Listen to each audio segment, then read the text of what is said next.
Muito bem, pessoal, nós estamos falando sobre o povo de Israel, a saída do povo de Israel do Egito, quando eles estavam de escravos, há mais de 400 anos, geração após geração de escravos, e Deus olhou para aquele povo, e lembrando da promessa que ele havia feito a Abraão, de que dos seus descendentes ele faria uma nação santa, uma nação poderosa, Deus tirou aquele povo da lama da escravidão, para levar a eles a uma terra boa, a terra prometida, a fim de que eles se tornassem uma nação testemunha para as outras nações. Isso até é dito lá no livro de Isaías, no capítulo 43, você pode ver ali, Deus disse para Israel: vós sois as minhas testemunhas, diz o Senhor, o meu servo a quem escolhi, para que o saibais e me creiais, e entendais que sou eu mesmo, e que antes de mim, Deus nenhum se formou, e depois de mim, nenhum haverá. Eu sou o Senhor, e fora de mim, não há Salvador. Então está bem claro que a intenção de Deus era levar aquele povo até a terra prometida, e tornar aquele povo uma nação que fosse testemunha para as outras nações. Tanto uma nação testemunha de caráter, por isso era uma nação santa, porque as demais nações, elas tinham os seus cultos pagãos aos deuses, cultos promíscuos, haviam cultos abomináveis, como por exemplo, lá na terra de Canaã, o principal deus adorado era o Baal, e um dos sacrifícios feitos a Baal era queimando os seus próprios filhos. Então, eram cultos abomináveis, cultos promíscuos de prostituição aos deuses da fertilidade, e a nação de Israel seria uma testemunha para aquelas outras nações de quem era o verdadeiro Deus, como servir esse verdadeiro Deus com com santidade, e como eles deveriam se converter a quem? A Deus. Esse foi o objetivo de Deus. Mas o que aconteceu? Enquanto Deus levava o povo à terra prometida, por causa de 40 dias que o povo esperava Moisés descer do Monte Sinai, na ansiedade de chegar logo à terra prometida, na ansiedade de ter logo, conquistar logo aquela terra, o que eles fizeram? No capítulo 32, versículo 1. Mas vendo o povo que Moisés tardava em descer do monte, acercou-se o povo de Arão e disse-lhe: levanta-te, faze-nos deuses que vão adiante de nós, porque quanto a este Moisés, o homem que nos tirou da terra do Egito, não sabemos o que lhe sucedeu. E Arão lhe disse: arrancai os pendentes de ouro que estão nas orelhas de vossas mulheres, e dos vossos filhos e de vossas filhas, e trazei-mos. Então todo o povo arrancou os pendentes de ouro que estavam nas suas orelhas, e os trouxeram a Arão. E ele os tomou das suas mãos, e trabalhou o ouro com buril, e fez dele um bezerro de fundição. Então disseram: este é teu Deus, ó Israel, que te tirou da terra do Egito. Veja só, você sabe, o povo, quando era um escravo, eles não tinham argolas de ouro, pendentes de ouro, ou tinham? Não, quem é que deu esses pendentes, essas argolas para eles? Você que assistiu o filme Os 10 Mandamentos, ou a novela, você lembra que quando o povo de Israel saiu do Egito, Deus ordenou que os egípcios dessem ouro, dessem animais, para que o povo de Israel servisse a Deus no Monte Sinai. Então aquelas argolas, aqueles pendentes de ouro, que eles receberam para servir a Deus, o que eles fizeram? Construíram um bezerro de ouro para adorar. E veja que ingratidão, da saída do povo de Israel do Egito, até o momento em que eles construíram o bezerro de ouro, já havia se passado 3 meses. Deus havia sustentado eles com maná durante todo aquele tempo. Deus havia guiado eles com uma coluna de fogo e de nuvem durante todo aquele tempo. Houve um momento em que faltou água, Deus tirou a água da rocha para dar a eles. Houve uma nação, os amalequitas, tentaram matá-los no meio do caminho. Deus derrotou aquela nação por eles. enquanto Moisés estendia a mão no alto de uma montanha, Deus livrou eles das mãos dos amalequitas. Deus fez tudo isso, e até aquele dia, eles nunca tinham feito uma oferta de ouro para Deus, nunca tinham feito uma festa de adoração a Deus, mas fizeram para quem? Para Baal, para o bezerro de ouro. Olha quanta ingratidão. E às vezes, infelizmente, a gente vê isso nos dias de hoje. Pessoas que são capazes de fazer coisas para si e para os outros que nunca fizeram para Deus. Tem disposição para as coisas particulares, mas não tem disposição para as coisas de Deus. Quantas vezes eu já vi pessoas, por exemplo, quando nós convidamos para vir domingo de manhã, as pessoas dizem assim, mas é o único dia que eu tenho para descansar, eu estava tão cansado que eu não consegui ir. Mas você sabe que às vezes a pessoa, mesmo cansada, ela todos os dias vai para o seu trabalho. É verdade ou não é?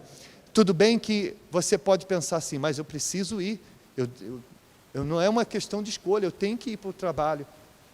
E será que Deus não é merecedor de que você, que acorda todos os dias por causa do seu salário, não seja digno de você acordar uma vez por semana mais cedo para buscá-lo? Mas às vezes a pessoa não chega atrasada no trabalho, mas chega atrasada onde? Todos os domingos. A pessoa, ela não dorme, ela é capaz às vezes de ficar uma noite inteira acordada na frente de uma televisão assistindo uma série, mas não é capaz de ficar 20 minutos atento a uma pregação. Ou seja, às vezes há mais disposição para as coisas deste mundo do que para Deus. E não se trata, nós não estamos falando de religião, não estamos falando de igreja, estamos falando de um relacionamento entre nós e quem? E Deus. Será que Deus não é digno disso? Será que Deus não é merecedor de um sacrifício da minha parte como gratidão, como devoção a Ele? Ou será que Ele só serve para me atender às minhas necessidades? Seria justo isso para com Deus? Veja, eles se entregaram tanto àquela festa, aquele culto ao bezerro, que chegaram a se despir.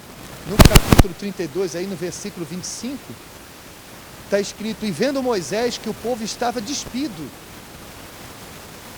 porque Arão o havia deixado despir-se para a vergonha entre os seus inimigos. Chegaram até a se despir para o bezerro de ouro.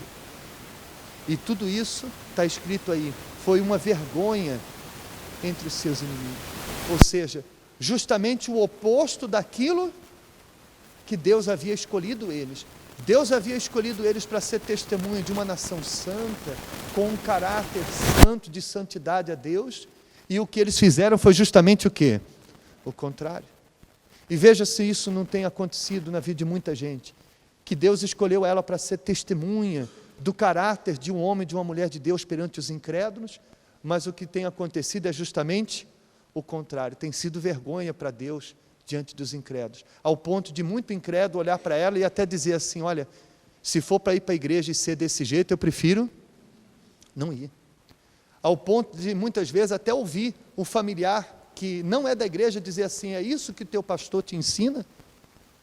Então quer dizer, a pessoa foi chamada para ser testemunha de Deus entre os incrédulos, e o que acontece é o quê? É o contrário, a vergonha. Foi o que aconteceu com o povo de Israel. Amém? Então, por isso, Deus disse para Moisés, o que nós falamos no domingo passado. Deus disse para Moisés, desse jeito eu não vou poder ir com vocês. Vocês vão até a terra prometida, eu vou enviar um anjo que vai guardar vocês, que vai dar a direção a vocês, mas eu mesmo não posso. Eu não posso estar no meio de pessoas que não me considerem. Eu não posso estar no meio daqueles que não me honram. Então, por isso, vocês vão, mas eu não vou com vocês. Quando Moisés deu essa notícia para o povo, está escrito aí no capítulo 33, versículo 4, que ouvindo o povo esta má notícia, pranteou-se, e ninguém pôs sobre si os seus ornamentos. porquanto o Senhor tinha dito a Moisés: dize aos filhos de Israel: és povo de dura cerviz, se por um momento subir no meio de ti, te consumirei. Porém agora, tira os teus ornamentos, para que eu saiba o que te hei de fazer.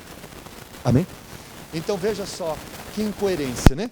Eles se despiram para o bezerro de ouro, adoraram o bezerro de ouro, e aí quando Moisés chegou, quebrou as tábuas, chamou a atenção, puniu alguns, e aí o que o povo fez? Colocou suas roupas, colocaram seus ornamentos, e quando ouviram a notícia, prantearam perante Deus, vestidinhos, todos cheios de quê? De ornamentos. Deus falou para Moisés: diga ao povo, tire os ornamentos. Quer dizer, vocês se despiram para os bezerros de ouro, e agora vocês vêm todos enfeitados com argolas, prantearem diante de mim. Não, não é assim. E infelizmente, isso é o que tem acontecido com muitas pessoas.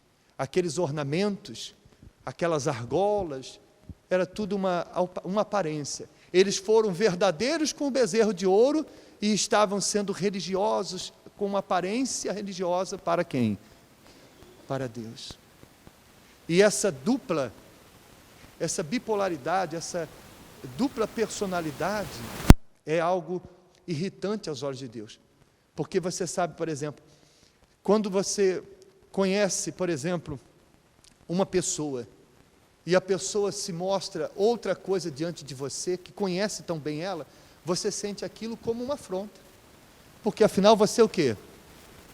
Eu sei quem você é, não adianta você se mostrar algo diferente. Não é assim? Sim ou não?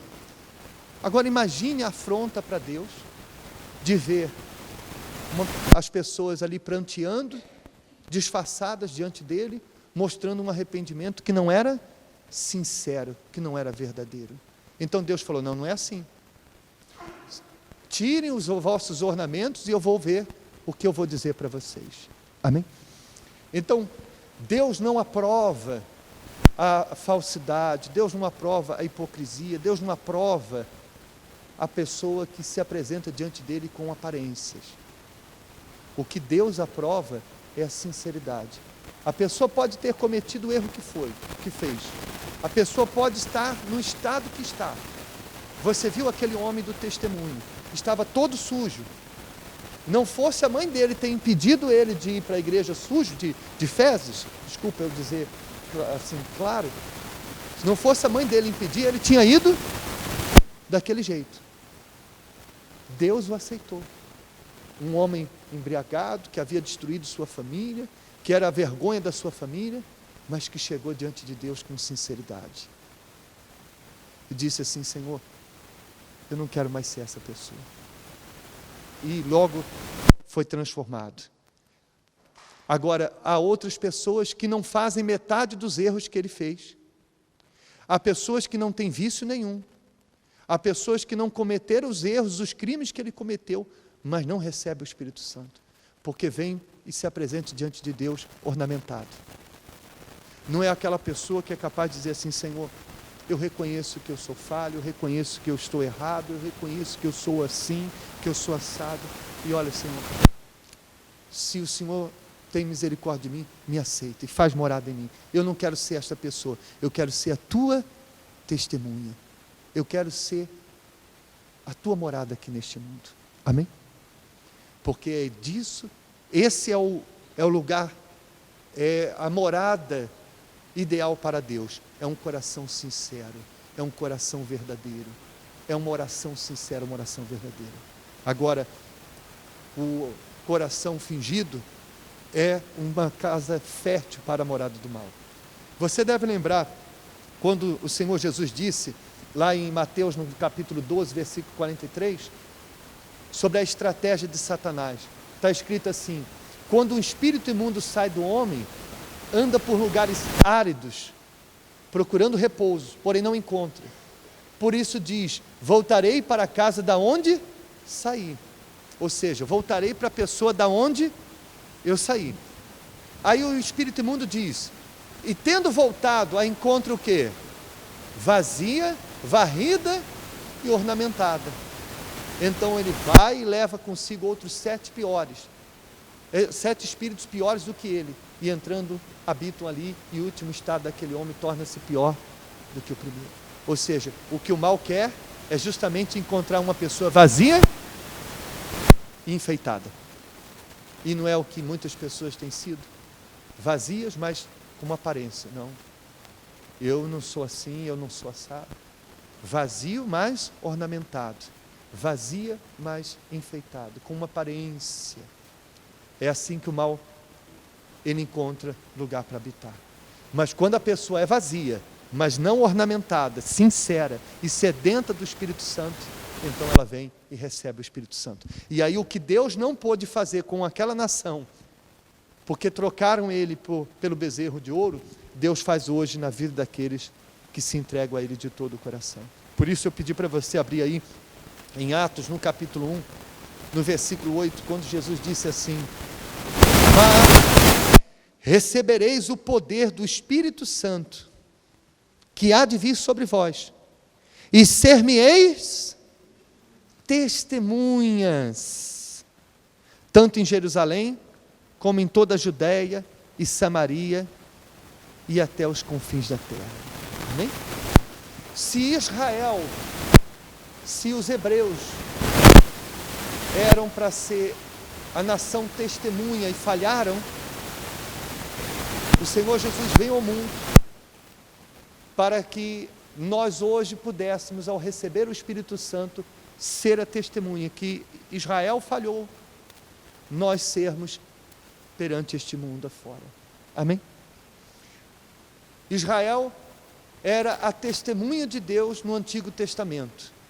Hoje, no Novo Testamento, nós somos, cada um, testemunhas de Deus nesse mundo.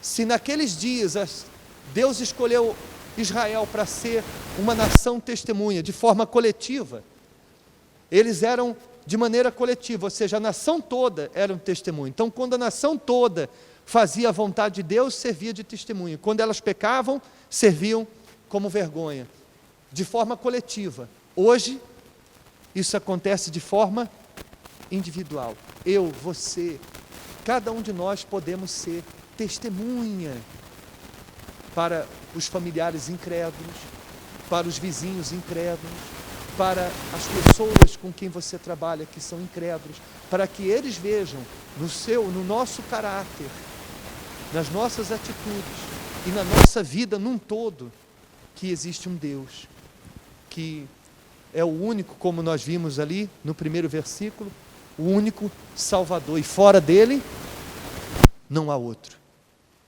Nós somos escolhidos.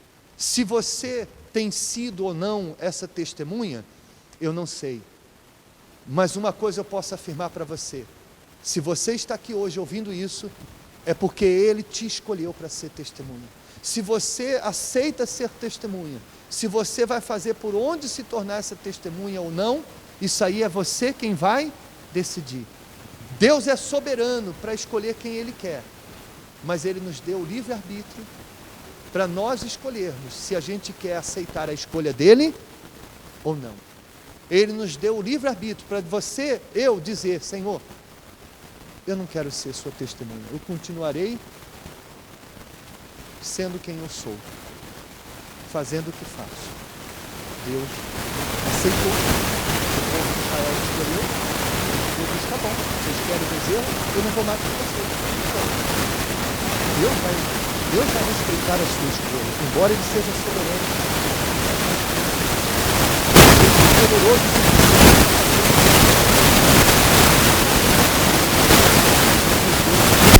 para escolher se queremos ser ou não a sua testemunha, se vamos aceitar a escolha dele ou se vamos rejeitar essa escolha. E se você disser: não, eu quero ser essa testemunha, então você precisa do Espírito Santo, porque não há como você ser testemunha dele sem o Espírito Santo. Como eu já disse aqui em outras ocasiões, para você ser testemunha de alguma coisa, você tem que ter visto, presenciado algum fato. Não é assim? Você não pode chegar num tribunal como testemunha e dizer assim: seu juiz, eu ouvi falar que o fulano cometeu o crime. Essa testemunha seria aceita?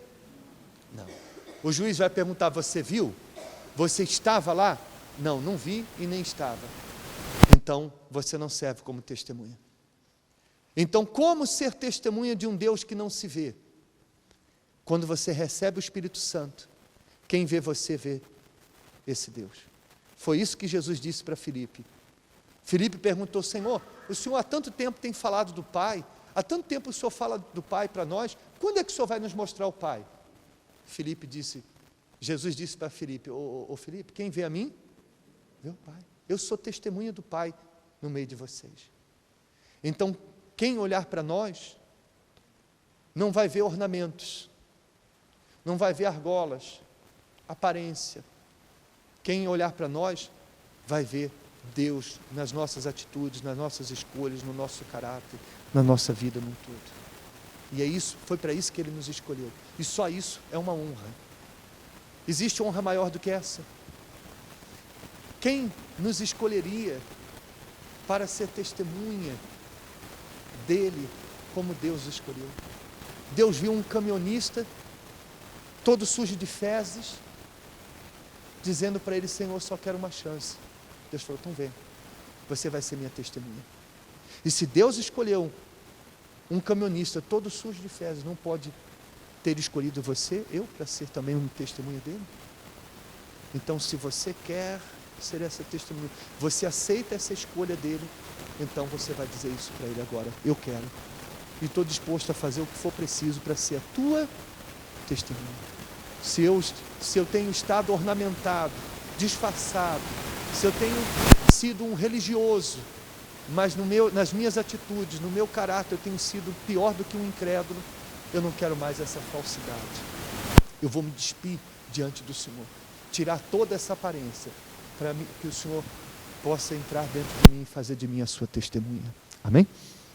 Fiquem de pé, por favor, em nome de Jesus. Feche os seus olhos.